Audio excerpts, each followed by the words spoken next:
Hello, everybody. Happy Monday, and welcome to season 2 of Lessons and Legacies. Today is episode 4, and I am so very excited for a couple of reasons. One, we're talking about one of my favorite topics in the whole wide world, which just happens to be trees. And number 2, I have a first-time guest on the show who is I can't even say enough. She has been a mentor to me. She's been a coach. She's been a friend. She happens to be the publisher of my book as well. Also a fellow tree hugger and lover, appreciator of art and many other things. She's a speaker and a mother and a grandmama and a podcaster. She's got so many amazing roles and titles. And so I'm blessed to have her on today. So just to let you guys know why we're here, Lessons and Legacies. Boy, we come here, well, I come here and my guests come here each time to let you guys know that there is a blessing in every lesson. It doesn't matter what you're going through in life, whether you're at that mountaintop moment and you are celebrating victories and accomplishments and achievements. Of course, we share, we shout that out, we celebrate it. Maybe you're halfway up that mountain and you're climbing and you're sweating and you want to talk about what your journey is, what the journey's been like. Those stories matter too. Or maybe you're in that valley, but I'll tell you what, when you're in that valley, you know, this woman that is coming to the stage today, she taught me one important thing that I will never, ever, ever let go of until the day I go to my grave. And it's that necessity forces creativity. When you're in those valley moments, boy, there's a lot of learning. There's a lot of growing. There's a lot of thinking outside of the box, a lot of opportunities right there. And those moments matter too. And when you survive those moments, it's important to share those. It's important to share every leg of the journey because in doing so, you give other people hope of surviving. You're not the only one out there going through what you go through. We all experience the same kinds of experiences in love, faith, laughter, resilience, success, business, dreaming big, wanting to fulfill your dreams. And so I come here every week, every day throughout the week and just try to remind you guys that you got it in you. There is a blessing in every lesson. It's just up to you to find it. So without further ado, I'm going to bring to the screen my very good friend and so much more, Miss Lisa Santiago McNeill. Hey. Thank you for being here. Thank you so much for having me. Oh my goodness. I love your background. I can't say it enough. It's like it reminds me of just the warm glow of the sunshine we've been getting snippets of lately. I know. I want more. Me too. As soon as that sunshine comes back, we can get back to like the beach and the water side, right? I know that's my goodness. Oh my goodness. Yes, absolutely. Absolutely. I love it. I love the sunshine. It's my favorite season is sunny season. Yes. And yes, absolutely. So I would like to give you a few minutes here. And I know we could actually just fill this entire hour just on you, telling everybody the amazing things that you do on a regular basis. I don't know how this woman keeps going. I do look up to her in so many ways, but definitely the time management and being able to just accomplish so much with a very full spirit, very full heart. And you always take joy in what you do. And I know that's a cool thing about you that I respect is the fact that you do separate yourself from stuff that kind of clouds your spirit. So take a few minutes, introduce yourself however you like, and tell everybody like some of the amazing stuff that you do. Absolutely. Thank you so much, Melissa. I appreciate you bringing me on. I absolutely love your show. I love your set. I love your energy. I think you're doing a great and tremendous job. And I just sit here and I'm thinking how far we came from here to here. Could barely get Melissa to sit in front of the camera and say anything. And now she is full-blown podcaster, video podcaster, and artist and making it all happen. Hey, Miss Vivian, how you doing? And I'm just so proud of you You said something poignant because I am the coach's coach and I help people to come into their greatness and their fullness and often use external tools like publishing, podcasting, and things that help us to get out of our comfort zone, to be quite honest. A lot of times, the greatness that is in someone is somehow tangled up in an experience that actually made them feel small at some point. Yeah. And helping them to see that that season taught them what they needed to enter into this season is what the tiniest little acorn story really is about. And I'll tell you what, I'll be quick here, not to cut you off, but I want to put this out there and let you know, like, I was the tiny little acorn when I fell into your world. And it was by chance because we had Dawn Petalino in common. And I met you through her. And I was that tiny little acorn. And I do remember the first time you told me that story, and it still speaks to me because I still go through seasons of that when I'm learning and growing and blossoming and whatnot. But you are really good, and that's just an understatement, but you are fabulous at seeing the story in somebody else. You know, I told you when I came to you in a couple different sessions that we had that it had been a dream of mine to be a writer and to be a published author first. And then since I was 12.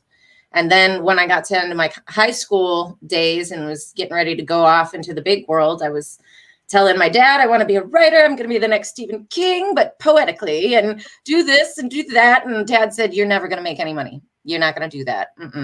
You're going to be a starving artist for the rest of your life. There's no success in just being a book writer. And I said, oh, you know, that's your dad telling you that. Your parents as a kid getting ready to go and spread your wings into the big world. You do kind of care about what your parents say.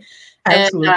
And so I raised the question, why not be an English teacher, or how about a professor at a college or a journalist? And they still tisking me on that. I ended up going to real estate school, beauty school, both of which the economy didn't support at that time. And lo and behold, I'm 36 now, and thanks to you understanding this dream, you had mentioned that these things get tangled up in stuff that kind of hurt us and broke us down in the past. Absolutely. And that was it for me. That was all I ever wanted from 12 years old. And you saw that dream, you helped support it. And at 36 years old, I can say, like, man, I shouldn't have listened to my dad when I was that. But you know, it's so recognize that, and I appreciate that. I really do. I'm grateful for the opportunity to have worked with you and your mom on this project. It was a labor of love. You mentioned that the tiniest little acorn resonates with you.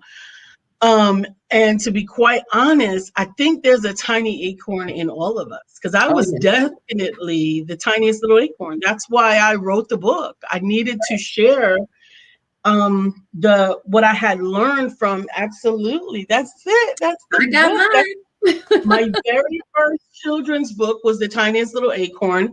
And a lot of things almost kept this book from coming, you know, a lot of things. Like what? Was it more personal or like external, like finances and flow? And well, for one, who am I to think that I can write and illustrate a children's book? I had only when I published The Tiniest Little Acorn, I had only published 2 other books, and they were mine and my husband's. And so I didn't know if they were valuable. I didn't know if I was good at it. I didn't know any of those things, right? I didn't know. But what I did know was that there were some things that I had written in my book that was published, the Amazon bestseller, Discovering Your Why, A Journey to Wholeness, that had the tiniest little acorn message in there. But some of the language and some of the experiences and some of the things that I shared in there weren't necessarily made for TV. Right. I get that. You know, some of that stuff had stuff in it that was a little raw, a little rough, and everybody didn't necessarily feel comfortable with that type of a story. Right. But to me, it was still so necessary. It was so necessary because I know, and I'm not blind, and I know that people try to act like everything is fine and nothing's wrong with them. I know that there are people that are still seeing themselves small, smaller than they should. They're still seeing their circumstances in such a way that is diametrically opposed from who and what God is trying to create in them and be them. And as long as they stay small in their thinking, they're going to stay small in their being and in their doing. And you know what? That's not just going to affect them. Right. That's going to affect all of us. Absolutely. Melissa, if you could only imagine what we would be missing out on if Melissa had not stepped out of her comfort zone. I needed some help there.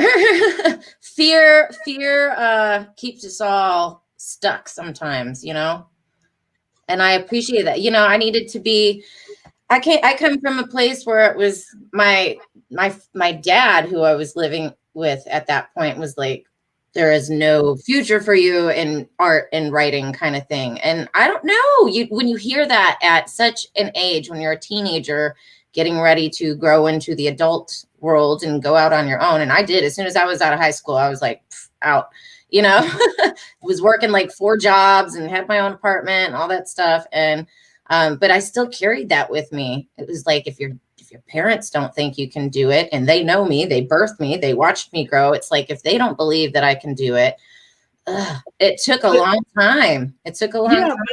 It can, but you know what's interesting? Sometimes we ascribe all that responsibility to our parents, but oftentimes what happens is either we processed what they told us in a finite way, like, because he said it, that's it. Right. Or we didn't take into consideration that there might have been other things that were shaping their desire to share this information with you. Right. Like for me, there were some really tough admonishments that I had received as a child, really, really tough. Mm-hmm. And probably up until 30 or 40 years old, I couldn't even understand how a parent, a grandparent, or anybody else would ever say something like that. Right. It's squishing your dreams, like it's hurting your heart. It's like, how could they possibly love you and say something like that? Yeah. But see, what's going on that we don't often know of is that they're dealing with some of their own stuff. Mm. And sometimes the only reality that they have to draw from is, I don't want my kid to go through this. Right. And so if that's the thing that's shaping their direction and shaping their advice and everything else, then it's going to be one of protection and not support.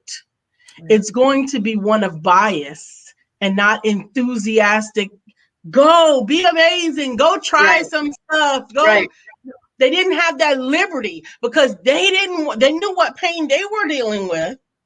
And they didn't want you to see that pain, not realizing that they themselves had some learning that came out of their legacy, that if they would share it, that it could have actually accelerated your process, right? Versus suppressing you. Yeah. Because if they had gone to and that's why doing the work is so important. Mm. Doing the work on yourself, that coach work, that work where you're identifying what the limiting belief is, figuring out why you believe anything. I mean, even just figuring out why you didn't think you could do this was associated with what your father had said. That's a big deal because that's half the battle. Right. Yeah. And you can move forward after that. It's like gives you closure once you're like, oh, I realized that it wasn't me. Because, I carried that too. Until I realized that came from my father, like in my early years, like 20s and stuff. I'm like, it's me. I just can't get this all together and blah. And I'd beat myself up over it. But until you understand the root of where that all comes from, it was like, oh, this is just little hurt me from back in the day, this little kid that was told she never could kind of thing. And once you understand that, you can embrace that and say, oh, it's okay, little kid, we're going to rock it now. And then you can let it go, you know? But yeah, it took me a long time. And a lot of your coaching helped with that too. You know, not only are you an author, but you're a fantastic speaker and coach. You coach in a lot of different things. I've been to your workshops. I've done webinars with you. I've done discovery sessions with you. What kind of things do you coach in besides the whole writing process? You know, so everybody knows you're my publisher, so you know all about writing. Absolutely. In all honesty, everything else, the writing coaching lends itself to everything else. Right. Because if you're really going to write a book that sells, you've got to do some self-exploration. You've got to exercise some demons. You've got to stand in the power of your truth. And so all of that kind of intertwines together. I personally only publish stories of overcoming, so self-help, personal development, and children's books. And that means they've got to come from a place of knowledge, wisdom, experience, and forgiveness. And love, right? Got to have some all of that is love. Yeah. All of that is love. That's what all of it encompasses, right. Love. If you haven't done that stuff, it's going to show. It's going to show in your project. I've had people that come to me and say, oh, no, I don't want the coaching part. I just want the publishing part. Right. You can tell those books differently from those that have gone through the process with me. Because a lot of times you can still feel the threads of bitterness in them. Mm-hmm. Bitterness means you think you learned something, you knew something, but you haven't forgiven what happened to you. Right. And you can read that. You can read that. You can read that in the book. That doesn't mean the information is not good, but what it means is it's not complete. Right. Complete, lacking nothing. That main ingredient is love. And in love, there is forgiveness, there is release, there is peace. And when I pick up something to read, I want to feel the peace in it. Right.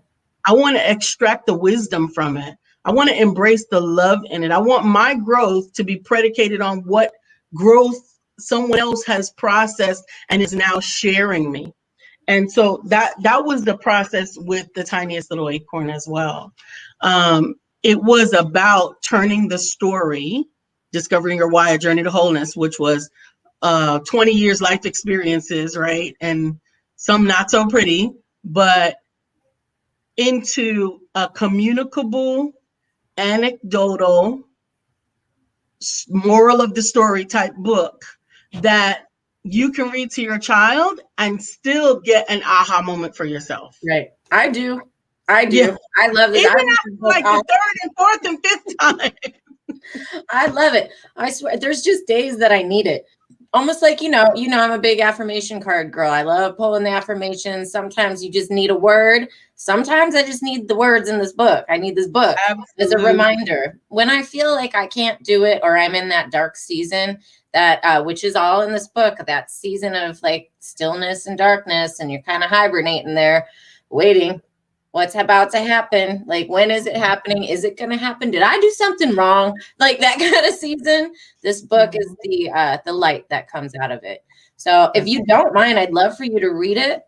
And before we do, I just want to give everybody a shout out that's joining us today. Well, I got to scroll to the top here. We got Vivian Reed's in the house. She says, hi, and yeah. She got the yeah going.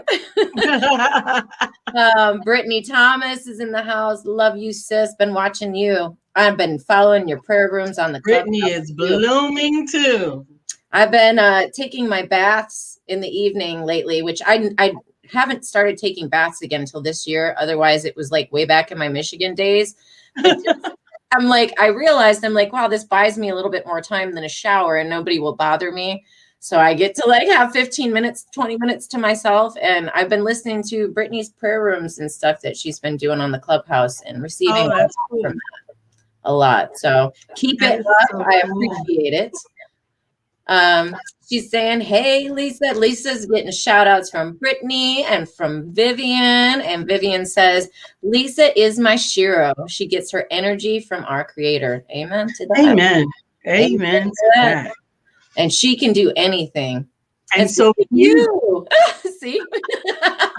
We're great minds think alike, right? mm-hmm. Stephanie Morris is in the house. Been loving Hey, this too. Yes. You are on, was it episode 4 for you this week? Yeah, I think. For Stephanie. This is 4th episode. Today is episode 4 for me too. Yeah, I think it's 4, Stephanie. Episode 4. It's a magic number this week. And 4s actually means structure, stability. It's very good. It's a strong number. Okay. Vivian says, Melissa Price wears a cape too. I'm going to cop one of her paintings one day soon. Absolutely. I'm actually going to do something special with one of Melissa's designs that I hope that she loves, because I've been inspired inspired to try a different take on blinging and art. And actually create a design and then bling it out. But as a painting, not as a shirt, as a painting. Right. Oh, as a painting. Yeah, as a painting. Ooh, that's super cool. So I'm going to try. Would you press it on there, or are you going to hand? I don't know yet. I have 2 options. I think I am going to probably do one by hand, because even though I swore I was not going to be that person. I am not going to be that person. But I got in. I was like, I'm in the zone. Don't let me get in my zone. I love that one by one, but I love brushing the stones even more. So I love brushing the stones. And if the painting comes out, and other people want it, then of course I'm going to have to be able to mass produce it. So I'll create a brush template. But I am loving it. It is. I'm excited. I want to see that. I want to see how that works out. Honestly, I'm excited. Oh, give me some bling trees up in here. You gain a customer for sure. No, yeah. I mean, that's another area I will pour into. Bling trees everywhere. Bling trees everywhere. I love blinging. And Brenda's in the house. She says 2 of my favorite ladies. And you know, you are a mutual favorite lady of ours. We love you. Because it's tricky to buy a home or sell a home. Don't do it alone. Call Brenda. Hey. Brenda. Hey. She's Brenda. Brenda, you have the song that sticks like no other. I just get it in my yours and Stephanie's. I'll wake up in the morning and I'll start singing Stephanie's because it's all like in the morning and quiet. But when I'm in my afternoon thing, I'm like, it's tricky to buy home and sell a home. Choose Brenda. Hey. Talk about marketing, right? Right. Brand awareness. That's what that is. It follows you. It follows you. Stephanie says Lisa is a great coach. Oh, Danny Murphy's in the house. I haven't seen you in a little while. Hey, Danny, how are you? It says, hello, you have to give and let everything go that has happened to you in the past. Amen. If you do not spend so much time wasting in the past, it's time to move forward. If not, you spend so much time wasting in the past and it's time to move forward. I agree. Absolutely. Time is something we never get back. And I think the time that we spend watering weeds, dwelling, there's a difference between dwelling and sulking and like stewing in the pot as opposed to processing. You know, I'm a person when I'm hurt or I have things that like bad seasons or whatever you want to call it, that I will say, like, I need some time to process this. It might be and you have every right. Might be a week because I need to figure out, am I angry about this? Am I hurt? Am I fearful? How am I going to react? So there's processing, but then there's stewing and dwelling and all this. And then you're just kind of like marinating in the pot. Like you're in the crock pot for way too long. That's not okay. That's not healthy. We don't want to saturate ourselves and become the fear, become the doubt, become the worry, all that stuff. Absolutely. Process it and push it out and let go. And since we're all here and there's so many amazing people, and I just have to say, it certainly helps to have people around you to help you do that. You know, I have had moments in my life too where I've been sulking in the pot, and sometimes it starts to feel good after a while and you don't want to be saved. It's great to have a network of people that can lift you and keep speaking life into you. You know, power of life and death is in the. It's great to have people surrounding you that can maybe almost help prevent you getting there, and then also kind of be that lifeline and remind you that you're worth it, you know? Absolutely. So, all right. At this point, this is a beautiful segue into the book because, as I said, you need sometimes a reminder on how much you're worth, what you're worth, of your worth. And this book constantly reminds me of mine. So Amen. I will give the stage to you. I love this book so much. Please share. Absolutely. So this book is dedicated to all of the tiny little acorns, Yay. which is some parts of me and maybe even you. There once was a tiny little acorn, and the tiny little acorn was very sad. No one noticed it's me. I'm cold and I'm wet and I'm all alone. And I'll show you the picture there. I can do the pictures if you want to read. Okay, that'll be Help you. Okay. She was in the deep, dark earth, and it was very cold and very wet. And sometimes the pressure was too much, so much that she thought it would destroy her. One day, a voice from above said, "Why are you so sad, tiny little acorn?" And she responded, "All of the pine cones sit in the sun, and they're beautiful, and people love them. Tiny little acorn, you observe well, yet you understand not. You, my tiny little acorn, are in exactly the necessary conditions for you to grow into a mighty oak tree," the big voice explained to the tiny little acorn. Love it. The tiny acorn grew. Oh, wait, did I skip a page? I think I skipped a page, yes. But the pine cone will forever be known as the tree that will never be. Then the tiny little acorn realized that she could be alone and not have to feel lonely. The tiny little acorn was not sad anymore. She grew deep roots and became a seedling. The sun and the rain came, and the tiny acorn grew and grew. She became a mighty oak tree. Then she heard a sad little voice sobbing in the forest, and she leaned down and encouraged another tiny acorn. Now she proudly stands in the forest, known as the tree that was destined to be. Yes. Ah, that's I me. really want to read That's this me last. now. The tree that was Absolutely. destined to be. Absolutely. And that's what I want to read. I want to read that last part, which is actually my hope and prayer for everyone that reads it. Please do. And that is, you are destined for greatness. There's no mistake. You're here for a purpose and a plan.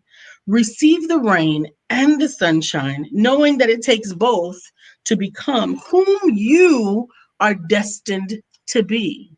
I'm grateful now for some of those experiences that I wish I had never had to go through until I understood better. Yeah. Because now I can relate to so many things. I can also be encouraged about so many things, because I don't know about you, but I can think about some stuff that I didn't think I was going to be able to make it through.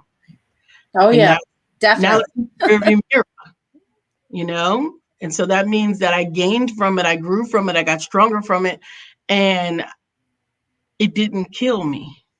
Right. You know, so I'm grateful. I'm grateful to have been the tiniest little acorn, and now to be standing as among the mighty oak trees and encouraging and nurturing new oak trees to grow. Yeah. I love this one. Like I said, it reminds me that whatever season you're in, sometimes it's a process. Okay. We're talking about trees today. Okay. And a tree does not just shoot up and become a mighty oak tree overnight. This is why I wanted this book, It does not happen overnight. It starts as a seed, and all that time in the dark, alone, and wondering what you're going to become. And then you sprout. And then even after you sprout, and even after the trunk starts forming, like, you don't become this mighty thing until after you've gone through this long process. Right. It starts so small. It starts, microscopic. And so often we see this as a part of the process, but this actually means that the process was interrupted and it will never happen. Right. This means that it will never happen. The most that this can aspire to be is this. Right. That's the most that it can aspire to be. But this little seed can actually become hundreds of years old and hundreds of feet high and hundreds of feet deep. It can become shelter. It can become covering. Yes. It can become nutrition. Yeah. Absolutely. It can become so many things. Warmth, fire, all of it, Just from this. And I mean, that saying, don't despise humble beginnings. What about that? You know what I mean? If we just think about that, think about the seed that we can begin in. And yes, this is beautiful, but it's not useful. Mm-hmm. Right. It's beautiful, but it's not useful. This tiny little acorn is going to become something so useful that it's part of the process, part of the isolation that it had to go through, part of the cracking, because that's the other thing. This seed cannot germinate and take root until it's cracked open. Yep. That part right there. That part. Not until it's cracked open, right? Open. Who's going to raise their hand for that? I need somebody to crack me open. Right, exactly. I'm needing a crack in here. No. Nobody wishes for that. Nobody wishes for that. But without the pressure of that, without the isolation of the darkness, that's the consecration period. All of us have been through a consecration period. If you're in the process of becoming who you're going to become, there's a season where suddenly people are disappearing from your life. Yep. All of a sudden, people, you're like, what happened? What happened? They're not supposed to be there right now. Mm-mm. I know it. I've been going through that too. We go through that in seasons of our life. Absolutely. It's cycles. Yeah, it's cycles. It does repeat every so often, but I happen to be going through that right now. So I get that totally. Yeah. Vivian says, talk about shaken and stirred. And Stephanie says, growth is a process. Absolutely. It is. I learned something cool last summer, and for somebody who loves trees, this is brand new news to me. Do you know that my mom taught it to me, of all people? But do you know that pine cones, when they're wet, they like close up completely, and then they can dry out again. And when they dry out again, they unblossom? No, I didn't know that. Right. Okay. I looked at my mom like she had about 7 heads, and I'm like, you are nuts. I've never heard of this. I know all kinds of stuff about trees and plants, and this is my world, And so I didn't believe her. And this is coming from my mom, anti-technology mom. And I'm like, for her to say this, there was in the back of my head, it must be true, because like, I don't know. It's like, it's not like she's going to make it up, but I Googled it and it was like, lo and behold, it's the truth. Still yet, I didn't believe until I saw it for my own eyes. So I went out into the back and I picked a bunch of pine cones up, and I got one of Nate's 5-gallon empty paint buckets, filled it up with water, popped them all in there. I kid you not, like 2-3 hours later, they were closed so tight you could not stick a needle in between any of the things. And that pine cone that you said is not really useful, this thing is like a death weapon. Sharp. Oh my God. So my mom took it and actually dragged it across my husband's arm, not like in a malicious way, but just like, look, this thing's sharp. She cut him open. He started having like a reaction. It was like a paper cut kind of thing. Oh my goodness. I was like, boy, we should, in case the world comes to an end or we've got anybody, we need to have these barrels of pine cones ready. So then I dumped them all out. This was in the summer. It was in June when she came. So we did that. I was like, okay, they close up, but I really don't believe you. They're going to blossom back out again. Like it's on the ground. It's not even attached to anything. How can it move? Is it still alive? Like all these things going in my mind. But I sat them out. It took about half the day, 3/4 of the day in the sun. It took a lot longer for them to open up than it did to close up. But look, they literally just like it was. Wow. That would have been so cool to have one of those had that the recording where you could speed up and see how long, speed it up and make it do that. Recorded in the time lapse. In the time lapse. I wasn't sure that my tablet would have lasted all of that, all those hours for that. Hours, right? But yeah, I thought that was really cool and really interesting. So if anybody's looking for any quick, last minute weapons for any reason, pine cones and water will do it for you. That's crazy. So, hey, Yvette. Yvette's in the house. It's good to see you. Hope you're doing well. Hope your leg's doing all right. All right. So before we go, I do want to pull a tree card. For a lot of you guys that follow, I like to do the cards. I do have a brand new deck of cards that I've been saving especially for this episode with Lisa. First time. I've never picked a card out of it yet, but it's a tree deck. But before we go there, did you know there was such a thing as a tree zodiac? No, not until you mentioned it earlier. Yeah.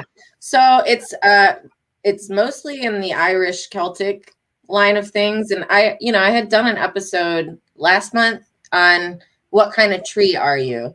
Because I was curious. I'm like, well, what, I just was purely curious in myself. Like, I'm a Virgo, I'm this, I wonder if there's a tree assigned to me, and apparently that's a thing. So I looked it up. And so there is the Celtic tree zodiac that goes according to your birthday. I'd love to read you what tree you are. I was surprised with mine, but it totally hit on point. And I loved it. I read some other people's trees to them as well. Wakina was on, and her daughter, they were in the feed, and they said both of their trees like hit right on the head. And I will have to tell you, the tree that you are is my favorite tree out there, which is funny. Your birthday is January 12th, right? Yes. 12th, yeah. All right, let me pull this up. You're a birch. You're a birch tree. That's like my favorite tree out there. There aren't any birch trees anywhere around here in North Carolina that I've seen, but there are aplenty up in Michigan where I'm from. And I just think they're so beautiful, that white and black contrast, and they look so beautiful in a green background and in the dead of winter. It's just, and the way the bark flakes off and it smells good when it burns. I'm just a big birch person. So I was shocked. I was like, how fitting. She's my favorite tree. So it says, the birch tree, you're known as the achiever. Also very fitting. And that is from December 24th to January 20th. It says, birch signs are often highly driven and motivate others. You are always reaching for more, seeking better horizons, and obtaining higher aspirations. If that's not a Lisa tree, I don't know what is. It says, birch signs, just like the tree, are tolerant, tough, and resilient. You are cool-headed and are natural-born rulers, often taking command when a situation calls for leadership. You are a natural leader and do best taking the lead. When in touch with your softer side, you also bring beauty in otherwise barren spaces. Amen. You brighten up a room with your guile and charming crowds with your quick wit. Your sign is compatible with the vine and willow signs. Guess what my sign is? What is? The vine. The vine? How cool. Cool. Let me read the vine. And if anybody that is in the comments, if you want to know what your tree is, these are like four or five sentences each. Just put your birthday in there and I'll read it to you. You got to do Brian's. I'll do Brian's, yeah. And actually, Wakina and I were both vines as well. And her daughter was like, oh, what was she? She was like, she was pretty cutthroat. The Inquisitor, I think she was. I was like, that sounds like 13-year-old Kayla just fine, doesn't it? Love it. All right, so the vines, and this Zodiac starts on my birthday. My birthday is September 2nd, so this is from September 2nd to September 29th, and my mom's birthday is the 29th, so we start and end this. Says vine signs are born with the autumn equinox, which makes your personality unpredictable. You can be full of contradictions and are often indecisive. This sounds bad, but this next part is all me. This is due to your ability to see both sides of the story and empathize with each side equally. It's hard for you to pick sides because you can see the good points on each end. There are, however, areas in your life that you are quite sure about. These include, this says this, I'm not making it up. This includes the finer things of life like food, wine, music, and art. Your charm and elegance. Did I cut out? Did you hear me? I hear you. I got you. I'm sorry. It says your charm and elegance lead you to find yourself in public places where others can admire your style and poise. Vine signs pair well with the willow and hazel. But I like that very specific line of you appreciate things like food, wine, music, and art. That's like my life. The best things. Those are the best things. Right? Oh my goodness. All right, Stephanie. Let's go through just a couple of these here. Where'd you go? Stephanie, you're March 31st. We'll do Brian's too. March 31st is... Oh, yours cuts out halfway through the month. Okay, so you this kind of fits you too, Yvette. So that is, you are the adder tree, and you are known as the trailblazer. Adder signs are natural-born pathfinders. You're a mover, a shaker, and will blaze trails with your fiery passion, which will cause you to gain loyal followers. Adder signs are charming, gregarious, and mingle easily with a broad mix of personalities. In other words, you get along with everybody, and everybody loves to hang around with you. This might be because adders are easily confident and have strong self-faith. This self-assurance is infectious, and other people recognize this quality instantly. Adder signs are very focused and dislike wasting time.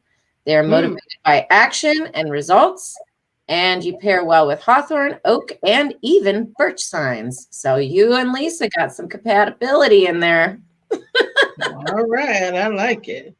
If you guys want to look this up yourselves too and like read them all, you can look up onetreeplanted.org, and I will pop it in the comments there. When's Brian's birthday? Thanksgiving, 11/25. Thanksgiving this year. 25. Let's see what Papa B's at. I think he might be the same as Nate, actually. Oh, nope. He's one day off. So Brian starts the beginning of his zodiac. He is the elder tree, which is known as the seeker. And that's from November 25th to December 23rd. It says elder types tend to be freedom, loving, and sometimes appear to be a bit wild compared to the other Celtic tree astrology signs. In younger years, you may have lived life in the fast lane as a thrill seeker. You are often misjudged as an outsider as you have a tendency to be withdrawn despite your extroverted nature. You tend to be very considerate of others and genuinely strive to be helpful. These acts of assistance are sometimes thwarted by your brutal honesty. I think that's true for Brian. Yep. I was about to say it's pretty spot on. It's pretty spot on. And it says the elder signs fit well with the adder and holly. And that's so, Yvette, You've got compatibility with both Brian and Lisa on this one. I think a lot of that is Brian for sure. Absolutely. I definitely think that's Brian. I hear it in him. Especially That that is so brutal cool. honesty part, and that I think that living life in the fast lane happened back in the day too. Absolutely. Oh my goodness. All right, yeah, so we did a few of those there, and if you guys if you want me to send you yours, just let me know. I'm happy to message it to you. Otherwise, I'll pop the link where you guys can look this up yourself. And I would like to pull one card for everybody before we begin wrapping some things up here out of the new deck. I haven't I love it. yet. I'm very excited. I love it. Now, I did pre-shuffle these, but I'm going to shuffle them again.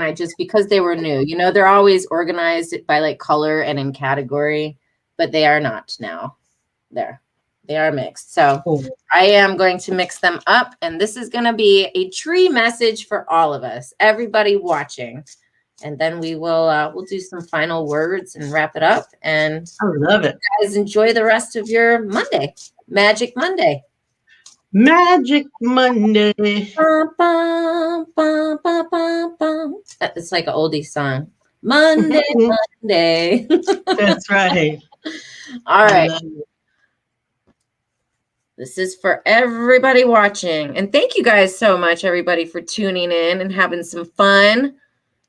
Some fun and love and growth. All right. The trees are all about life and nourishing and strength and spirit. So let's see. Let's see which card's going to talk to us today.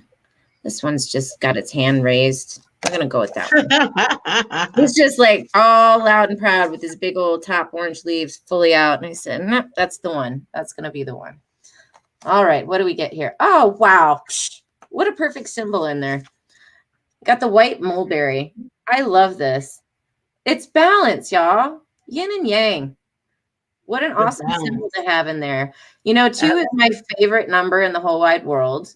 It always has been since I was a kid. And 2s represent duality and balance. Black and white, hot and cold, life and death. Also, and that's actually, it makes sense according to your Arbor sign. Yeah, right? Yeah, that totally makes sense. And it's balance. It's balance. I love it. So let's see what the white mulberry says here. This is for all of us. The white mulberry. Are these not in alphabetical order? Of course, they're not going to be.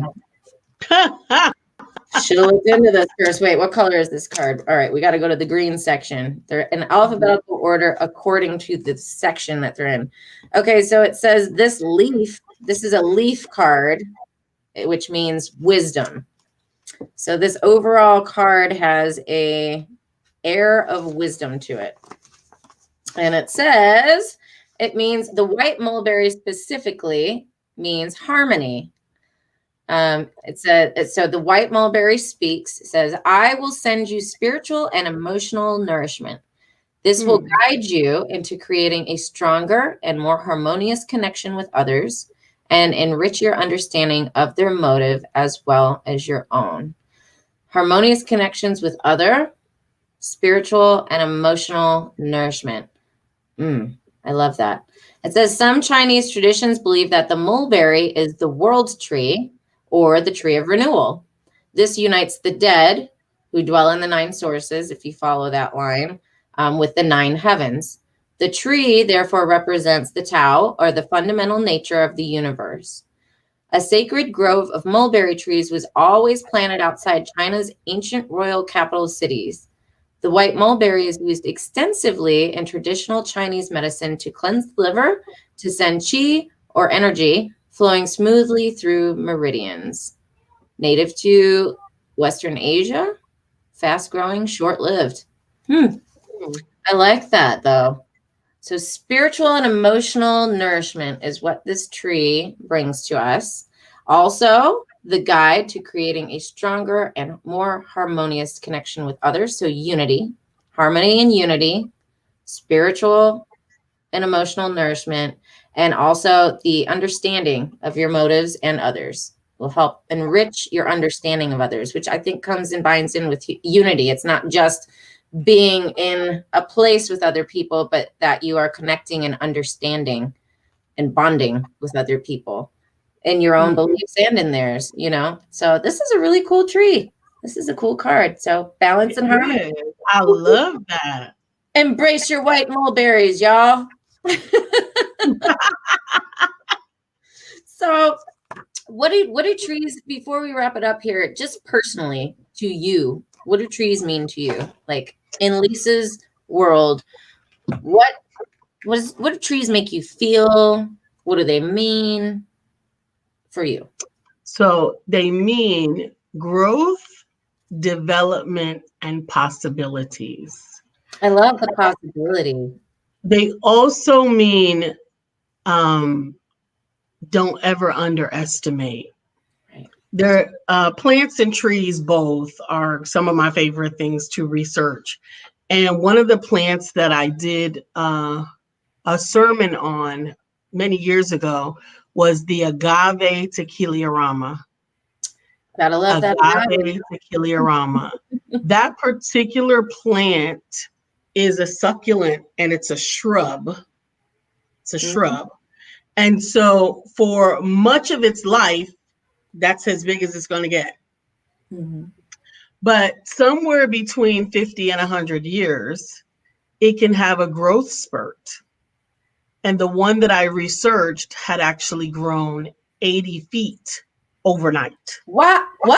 Overnight? 80 feet overnight. It broke through the ceiling. It was they had moved it over time. It was potted. No, it was not potted. It was potted and then it was planted. And they had it inside of a greenhouse. So the ground is still on the ground, but they had a greenhouse around it.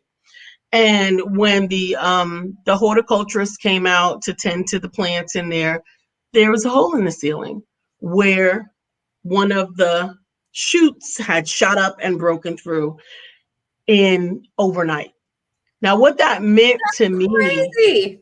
Absolutely, I didn't understand it. But what that meant, well, one of the things that is a misnomer with the agave tequiliarama was that it wasn't growing. Because when you're looking at it, this is as big as it gets. It doesn't grow. That is misleading. The agave tequiliarama is actually growing down. The roots were an equidistant, they were 80 feet deep because they were bringing water up to the surface. And along the way, all the roots were going down into the earth. But what they were doing was bringing up water to plants that didn't have deep roots. So that water wasn't even only for itself. That water was for the connecting plants in that little greenhouse.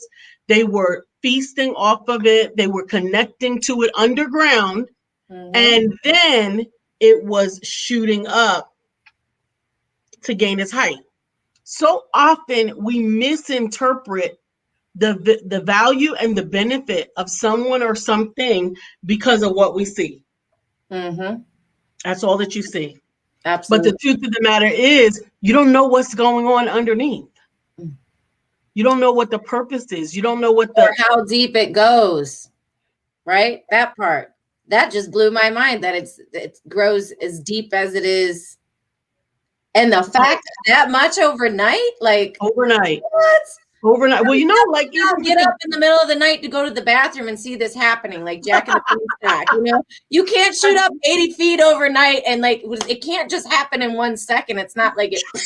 It had to be. Think about the bamboo tree. The bamboo is renewing and rejuvenating, and also takes 5 years before you see any growth at all. Yep. You don't see anything happening on the surface, but you still have to tend to it. You still have to water it. How many of us have the diligence to be mindful to tend something that is not showing any signs of growth and advancement? Right. Absolutely. No signs. You've got to really be diligent. Yeah. And that faith too. Got to have that faith also. That mustard seed faith. That seed-like faith, just in general. Getting back to that seed. That seed, God has been trying to teach us about this forever. The faith of a mustard seed, because that's how strong it is. That mustard seed faith, absolutely, absolutely. And that mustard seed is that mustard seed can sit on the top of this acorn head. That's how small it is. But a Yeah. mustard tree is a big, Glorious. glorious thing. Yes. And it's strong and it's sturdy, it's resilient, it's fragrant, it is so many things. But if we were to judge it from its beginning, we will overlook it. We would overlook its power, its strength. We will easily sweep it under the rug, literally. Right. We can't misjudge. I think that's a big thing that's always popping in our world these days, and we need to stick with our discernment and 86 the judging. X that out. Absolutely. And yeah, the judging the book by its cover. That's why you need to do a second book. A second book up with the through the roof and down below. I'm like, that blew me. It's having to kill you around. Absolutely. Well, listen, I know we're getting close, and I'm sure you probably got stuff coming right up because you're always going. Lisa, tell everybody how they can get in touch with you. I have your calendar link and everything here, but also let everybody know what kind of things they can get in touch with you for. Absolutely. So obviously, if you have a story to tell that you're ready to tell the world, reach out to me. My calendar link is on the screen. Let's schedule some time. Just see if I'm a good fit for you. If you're looking to build, grow, and develop a business around your book, maybe you've already published it yourself or published it with someone else, and you're not understanding how I help my authors to actually leverage an entire business around what it is that they've written, schedule a session. Let's talk about that. Let's explore what can be done with your story. Mm-hmm. I also work with people in developing their business to the next level. So now you've already created your book, you've already figured out how to make a business out of it, and now you're trying to take it to your first 5 figures. If you're ready to get to your first 4-figure month, your first 5-figure year, then it's time to reach out so that we can get you there. Your first 6-figure year. If you're ready for that, then let's have a conversation. I am lisasantiago.com/calendar. And if you just like to hang out around some other powerful, amazing, supportive, encouraging women, then join us on Friday at 7 p.m. for Women Empowerment Networks. Women Empowerment Networks is the first Friday of every month. We get together, we celebrate one another's accomplishments for the month, we lift each other up, we play games. Last month we played song associations, which was awesome, and we do lots of things after we learn about one another's businesses and make some connections. But it really is networking like you've never experienced before. So join us. Just go to bit.ly/WEN, WEN 2521, and we'll get you that invitation. Woo woo. I love it. I love it. And I thank you so much for being here. Do you have any final words besides how we can get a hold of you? Any final message to leave? Absolutely. Absolutely. You're destined for greatness. And the moment that you finally allow yourself to believe that, then you can begin to walk in it. Permission to be amazing has already been granted. And I look forward to seeing you in all your greatness. And I also will encourage you guys. I have most of these books available, but you will see I am a huge fan of Miss Lisa Santiago. I've got all the books, except for the one, Discovering Your Why. My mom has that in Detroit, Michigan at the moment. But we've got Raised by Chickens. We've got Permission to Be Amazing Granted. The Coach's Code. The Tiniest Little Acorn. Right. Absolutely. And you do a great job. This is part of your coaching with the manifestation planners. I've got absolutely. But yes, Lisa can help you make sense of the scrambled eggs that is your brain when you're trying to make a dream come to fruition.